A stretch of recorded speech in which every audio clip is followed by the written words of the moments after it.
My artist friends, we're back. Welcome back to the Do It for the Process podcast. I bet you were so excited when you opened up your podcast app today and you saw this podcast because what a little surprise. What a rare occurrence.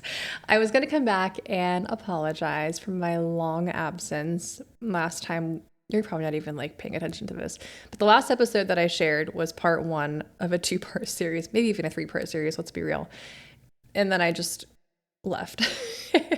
And I was going to come back and apologize for that because I never want to do that and just be ghosting you mid conversation. But I also don't feel guilty or bad because if you are a single parent or even a parent at all, you are very, very well aware that when your children are not in school, you don't own yourself anymore. Your energy is no longer your own. You are now the vehicle and the vessel for your children's survival, which isn't, fully accurate, but it kind of feels like that a lot of times. So I really took the summer and even the late spring kind of fully off, and that wasn't fully intentional, but it happened that way. And again, it's what needed to happen, and that's okay. So here we are. We're here and we're in autumn, and that's the topic of today's podcast episode. Autumn, planning for the holidays, using the energy of this season for good, to celebrate, to restore. So we're going to talk about that, and it's really sweet returning to this podcast in this energy, in this season, in this space. And I was reading back on the Creative Stability Workbook, which I'm going to talk about quite a bit today. So if you haven't downloaded it, I'll put a link below. You've got this. But it really felt like past me was giving current me the sweetest gift. I wrote this 9-ish months ago at the end of 2024 into 2025. And that feels like a lifetime ago. That is, oh my gosh, literally imagine the things that have happened. Just reflect on what has happened since January of 2025. It has been an absolutely chaotic year. And we've been riding the waves so well overall, I must say. I really do believe that artists are doing so much to keep the energy in the room beautiful, to keep the spirits high of those that get to be around our work and around the energy that you pour into the world. Take a shot every time I say the word energy, by the way. I'm noticing that I'm saying it quite a lot. But stepping into autumn and reflecting back on the things that I wrote 9-ish months ago, it really feels like such a gift. And I can't wait to just revitalize that space for you, to share what I'm learning, to kind of just bring, I'm not going to say that word energy, to bring this space full circle in a really sweet way. Are you ready for this? If you haven't done so, go download the Creative Stability Workbook. It's all about how to sell art in every season and in every market. And when I wrote this, I did not know that it would be so needed. So go download it. Let's get into it. It's going to be a really sweet conversation today.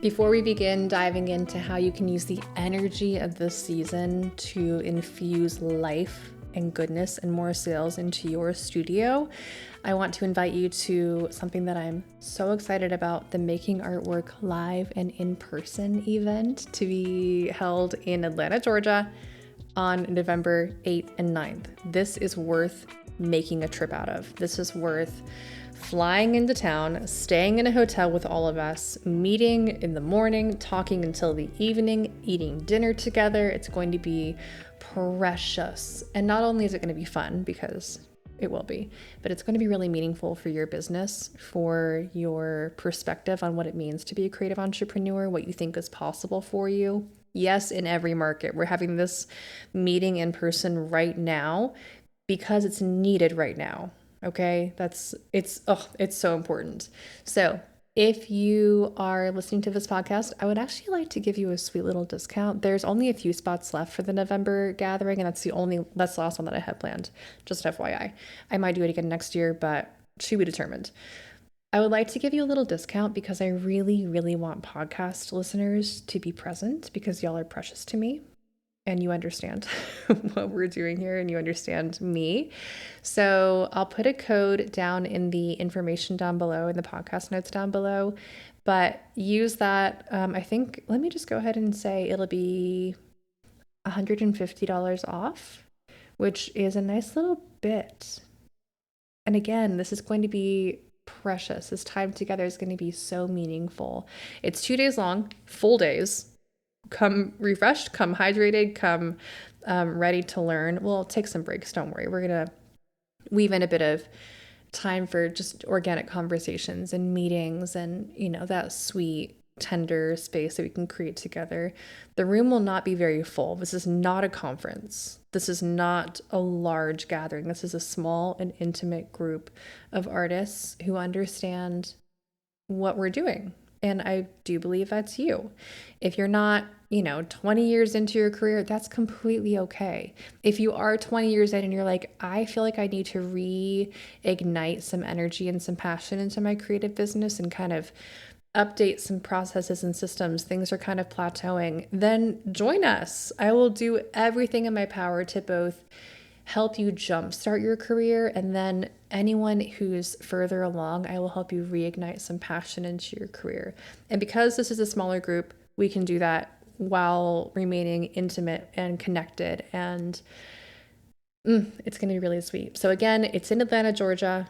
A flight to and from Atlanta is really accessible. I chose that because the location is really easy to come in and out of. I also live very close to Atlanta, so I love this city. We visit at least 4 times a year, if not like 5 or 6 times a year.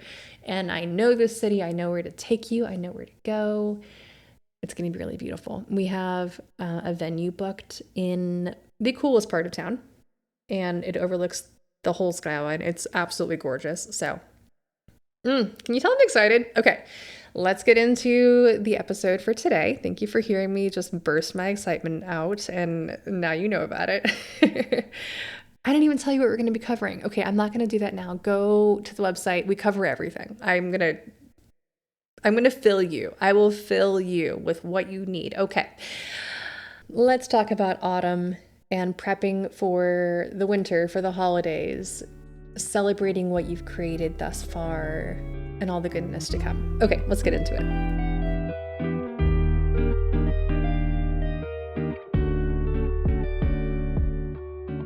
I will say one of the best parts of the work that I get to do in the world is I get to not only sell my own art consistently year after year, market after market, economic turn after economic turn, but I also get to help other creatives sell their work, whether it's art, design, services, products, all kinds of things, books, everything.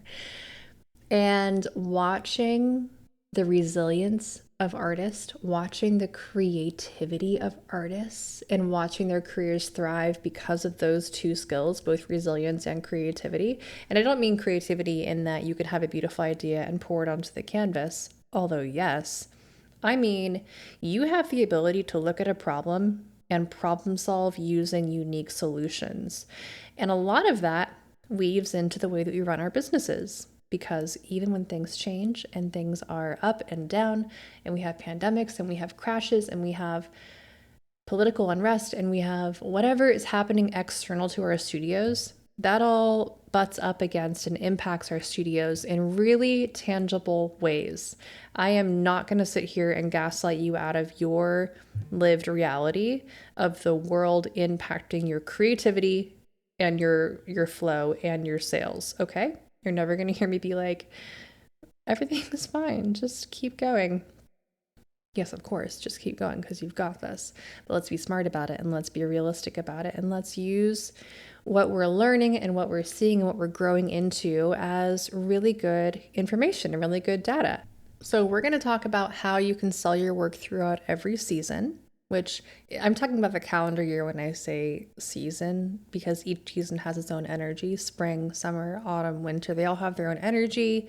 People respond to them in different ways, and it's good to be aware of that as not only an artist who's having to create beautiful work, but also as a business owner having to sell work to other people that are also responding to the seasons.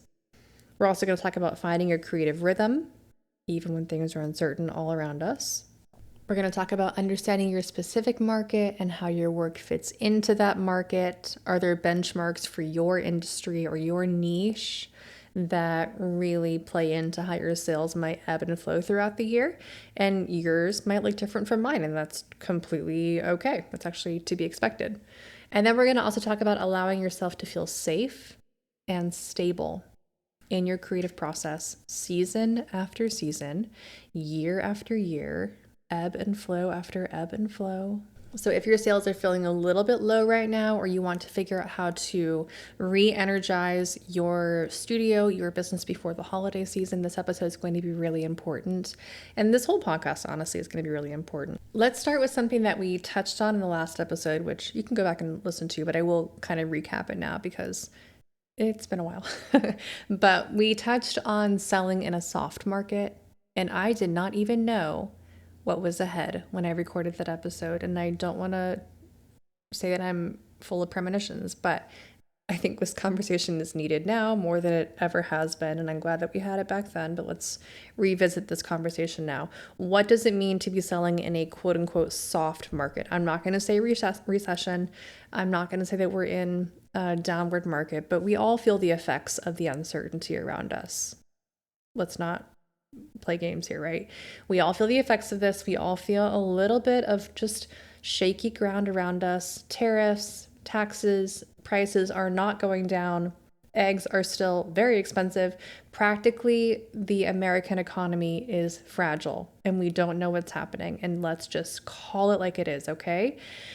We are selling luxury goods, unnecessary goods, in an era in which people are feeling a little bit scared. Now, before you go, oh my gosh, it's hopeless. It's literally not hopeless. Trust me, it is absolutely possible and probable for your business to do well right now. So don't mishear me. Don't pull the wool over your eyes and be like, oh my gosh, I can't do this. Just bury yourself into the sand. No. Come back. I got you. First, let's just maybe clarify what a soft market is. And I am not an economic. I can't even say the word. I am not an economist. There we go. So I'm not going to pretend to be the expert in any of these things. However, a soft market is a phrase people use when the overall economy has people being a little bit more careful with their spending for all the reasons that I just listed. Sales might be slower more globally. They might be less predictable globally. And that isn't necessarily indicative of what's happening in our niche of the market, but it is happening in the broader market, okay? So this means practically in our niche that collectors might take a little bit longer to make a decision. They might be spending a little bit more energy in the research phase and in the connection phase, which I love. Genuinely, my whole heart just did a little flutter when I said the connection phase, because when I hear that, I hear those of us that show up with our beautiful work and are willing to be vulnerable and open with it and are willing to open up our hearts and our ideas and to share our work beautifully are going to get the sales. And guess what? We do. So the impulse buy might be a little bit lower, but the connective buy is still absolutely present. Just for a little bit of data, things that I've noticed in my studio, and if you are at the Making Art Work Live event, I'll break this down a little bit more further and quite a bit more detail for you. But I'm noticing that people are impulse buying smaller price point things. So for my collector base, that means an original that's under 500 is kind of that impulse buy, which I know that's a luxury price point, but keep it in perspective of like, what does it mean to buy an original from my studio? A 500 and under price point is kind of that like impulse purchase. Those are going like hotcakes. I had a collection release last week and it was beautiful. Go check it out. I'm so proud of it. The smaller originals sold within a couple of minutes to my email list alone. They were gone. They were eaten up. And it was like, I think 13 or 15 paintings just right away. And I'm like, oh my gosh, this is so like, what a precious gift in this economy. My larger pieces are taking more time to sell. And by that, I mean like the over $2,000 price point, which I keep my prices relatively affordable for the broader art market, like keep that in perspective. But that still was quite a lot of money, and I understand that.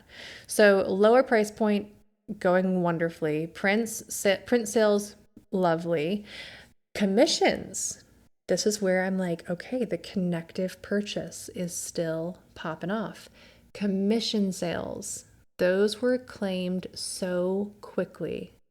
I only have a limited number of commissions available, but they were claimed so fast. And again, it's that high touch point, that high value, that precious sale. Those are still happening. So again, do not give up. Do not think that sales are not happening and that artists can't make money right now. Yes, we can. Yes, you can. Yes, we are. You will. You are. Learn what your audience is responding to and do more of that right now. I think in more economic booms, you can do whatever you want and you'll find a buyer that kind of fits that. I relate this to like how things felt for the creative community in 2018 through 2021, even through COVID. We had a lot of economic people were readily buying artwork. They were readily buying that precious high price point. I think art is a need, but I know that's up for debate. That's okay. But that luxury purchase, easy. I could do whatever I wanted and I would find a buyer that was like, I want that. Thank you so much. Now I'm being smart. I'm listening to what my audience is asking for or responding to most. Maybe not even asking for with their words, but responding to with their actions and doing more of that. So if I were encouraging you to take notes, which if you're taking notes, write this down, we're going to be leaning into a more relational kind of marketing and selling. If you downloaded the workbook, that sentence is already underlined for you because I think it's really valuable. Okay, so that's been our year overall. I think it might be how we kind of tip into 2026 also. Now let's talk about how we can use the autumn energy to our benefit, okay? Each season has its own persona, essentially. And it obviously impacts our creative work in the studio and maybe even subject matter if that's how you create. But it also impacts the wider community and the wider market. So let's just start with winter because the year kind of starts cold. So winter symbolizes rest, inward reflection, soaking in inspiration, letting yourself fill back up. If you're thinking about how it impacts your creativity, I highly recommend that artists use the winter to restore. This is why we have making artwork that begins at the end of winter, early spring.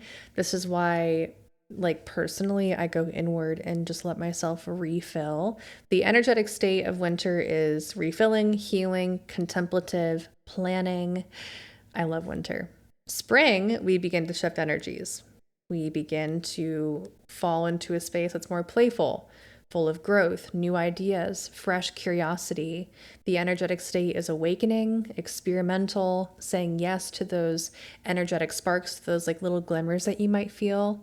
Summer, we begin doing things. We begin acting. We begin living in that output. So summer symbolizes flow, making, doing, expressing. The energetic state is active creation, riding the waves of productivity. We have long sunlight hours. We have lots of energy. We have lots of space to output. And you might be tired, but you're like up the next day and ready to keep going. That vitamin D is quite literally filling our souls. Now, you might be in a season for longer than the calendar year. You might be in winter for a full year. You might be in spring for a week. But kind of look at those seasons and see how they might ebb and flow with the actual calendar year.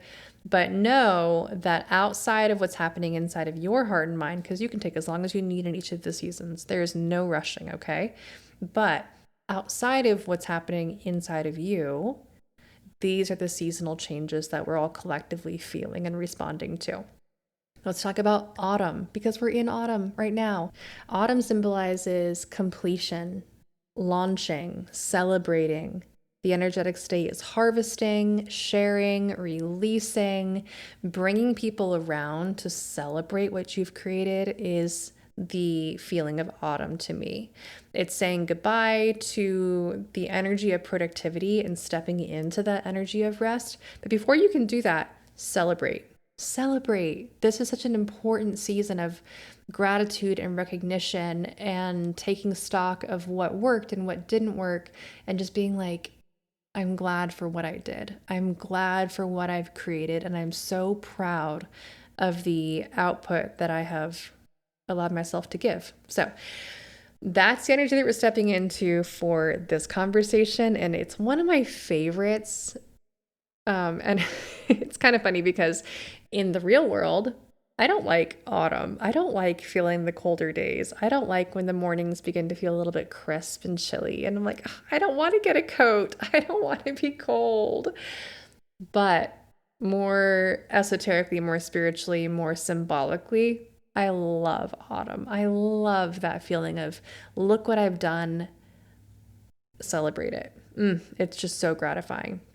Now, practically, let's talk about running a business in autumn, like quite literally in the months September through early December. Okay, so we're going to be a little bit more practical in the here and now.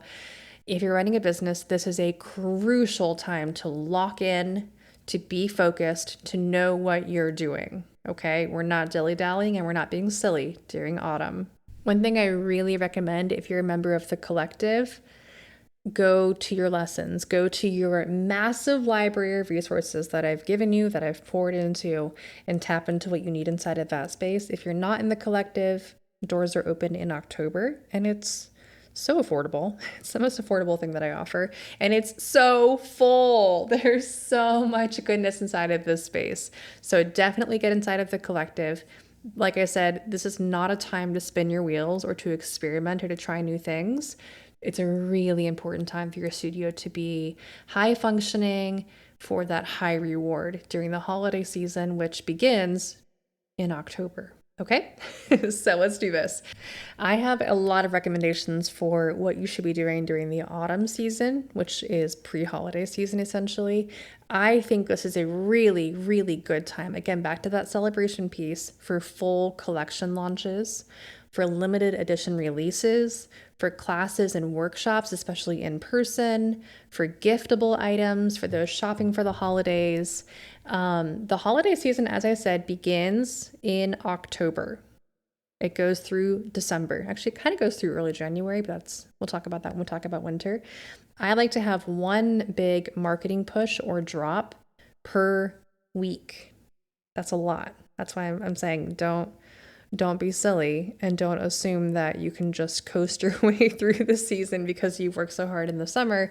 This is the time to really bring your energy and your magic to the studio and to your marketing and to what you're doing in this world. November and December are prime selling seasons for small works, for giftable things, for readily accessible, again, back to that price point. This is a great time for that lower price point item, which I think is really fun to create as an artist. I think it's really fun to create like a smaller body of work or a lower price point thing. It works great for that. Think about the fact that your buyer is looking at their budget and they want to spend their budget wisely as gifts on themselves, ways to lavish love on people, ways to feed their own needs or desires. So they're really spreading their budget thin. So that's why I'm saying the lower price point works really, really great. However, if you're like, oh, but I have so many large things to sell, wonderful. Position them as that luxury high-end gift, that luxury high-end purchase. Or If you're someone that creates decorative work, like me, I create paintings, the way that they can make their home more beautiful, more luxurious before the holidays. So you can kind of go those two ways. A sales tip for you: start actively planning in September. By October 15th, for sure, your holiday sales strategy. And we're going to begin photographing things. We're going to begin writing and designing emails. We're going to begin working on social media posts. We're going to begin just clarifying what you're going to be offering for the holiday season. That way, when it comes time for the broader market to feel what I would call like the quote unquote holiday season, you're already prepped. You're not like, wait, what am I doing?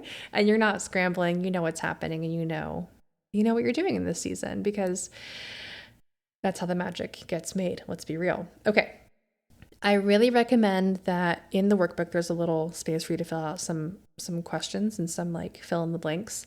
But your autumn sales strategy needs to have a low price offer, a mid price, and a high price offer. Prioritize the low and the mid, but do not neglect the high price offer. Again, for that luxury purchase, you want to have something that someone can, buy that gift for their partner or for themselves or for someone that means a lot to them. So have that higher price point offer. Also, having a higher price point offer makes your mid and low price points feel very reasonable, which we all love. Write down your launch dates. Write down if you're going to offer any kind of early access, that kind of thing. Inside of this workbook, there's a pretty brief collection launch timeline, just like a check that you can work through. So definitely go download that and use that. It's brief though, I will say. Inside of the collective, I expand on this, times 100. So I would highly recommend that you join the collective and just tap into the holiday content and the launch content first, and then you can expand as you need to. But that will be well worth your investment, which is low. So definitely get into that. But the workbook does have a really brief holiday launch timeline that I would really recommend that you tap into, because it'll just be really clarifying and really helpful as we step into this beautiful but sometimes chaotic season.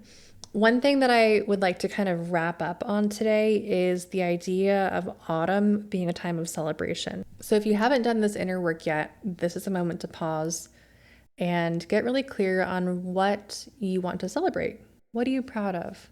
What have you done that feels fresh and new?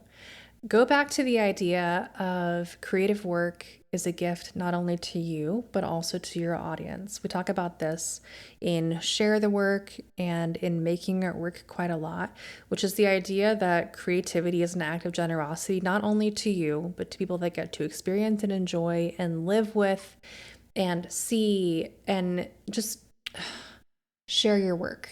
Share your work. It is so beautiful. It's exactly what we need right now amidst all the chaos, amidst all the hard things out in the world. Your creative work is a balm to you. I can speak personally to that. It is definitely a literal lifesaver to me, and it will be that to other people too. So let your work be that beautiful space of celebration and of connection and of restoration. And that's what autumn is all about. I love it. I love it so much. And I love being back in this podcast space with you. Again, the collective is open for the month of October, pretty much the whole month. So join us inside of that space. It's very rich and very full and very, very, very beautiful. And the community is just delightful. And then if you want more, join us at the Making Art Work in-person event. Again, you have a special discount code down below.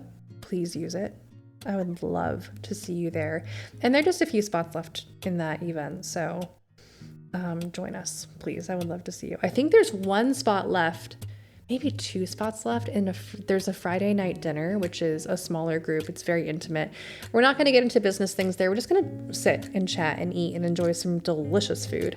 Dietary restrictions are more than welcome, by the way. We relate. And it's going to be precious, but then the whole weekend is going to be intimate, and it's not a full, huge gathering. It's going to be tender and really connective. So I'm excited to be there with you and excited to be there with the other creatives that have already decided to join us, which is incredible. Okay, until next time, go create, go celebrate your work, enjoy the process, enjoy watching people gravitate towards your work as if it's magnetic because it's so attractive to them. If you wouldn't mind, take a moment to rate and review this show because we're back, baby. Let's do this. All right, if you have any questions, DM me, email me. I can't wait to see you in person and in the collective and back here in this space too. All right, bye for now.